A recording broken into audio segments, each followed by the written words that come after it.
And now to some more breaking news. 6 people have died in fires in Hawaii. Some areas have had to be evacuated because of wildfires fueled by hurricane winds, and some residents were forced to jump into the sea to escape the flames. Local media has described the scenes on the island of Maui as apocalyptic. And we can go live now to Manoa and Clay Trawernick from the University of Hawaii. He is the project leader for the Pacific Fire Exchange and a member of the Fire Science Exchange Network. Clay, thank you for joining us. It sounds like a terrible situation. Just tell us what's been happening. Well, it's pretty difficult to get direct news off the ground or from the ground because the incident is ongoing, and firefighting resources are spread pretty thin. There's simultaneous fire upcountry Maui as well. So they're spread pretty thin across these incidents, and it's really difficult to really see or understand what's going on directly on the ground. Can you explain how these fires have spiraled out of control? Sure.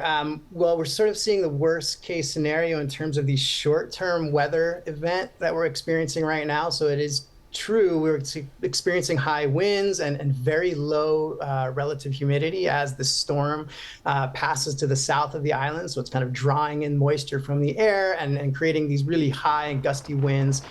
But sort of the longer term changes that have kind of increased the vulnerability of communities across the state is the fact that we've seen agricultural declines over the past couple decades. And so as the sort of footprint of ranching and plantation agriculture has shrunk, all of those lands have been filled in with these non-native grasses, tropical grasses. And so it creates incredibly dangerous conditions, incredibly challenging conditions.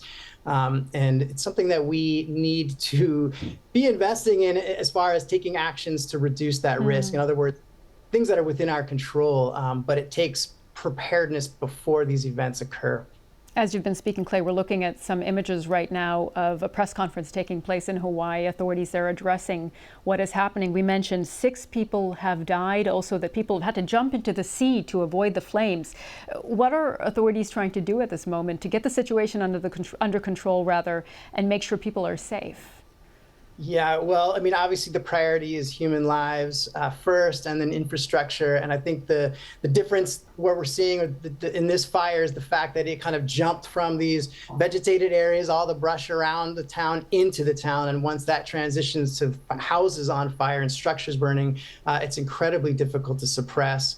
And so, again, when we talk about the mitigation and actions we can take around the landscape, those are all to make the firefighters' job more effective and safer conditions for them to be able to work. And so, again, the combination of long-term changes in the landscape around there, this increase in all these tropical grasslands across the state, combined with these weather conditions, it makes us incredibly vulnerable.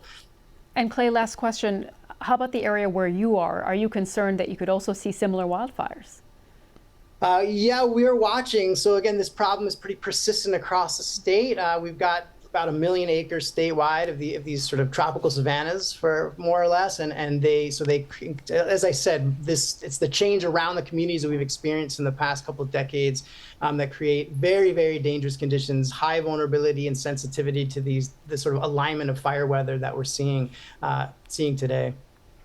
All right, really troubling news there from Hawaii. Clay, thank you so much for bringing us up to date. Great to speak to you tonight, and we hope, of course, that everyone is safe. Yeah, no problem. Thanks so much for having me.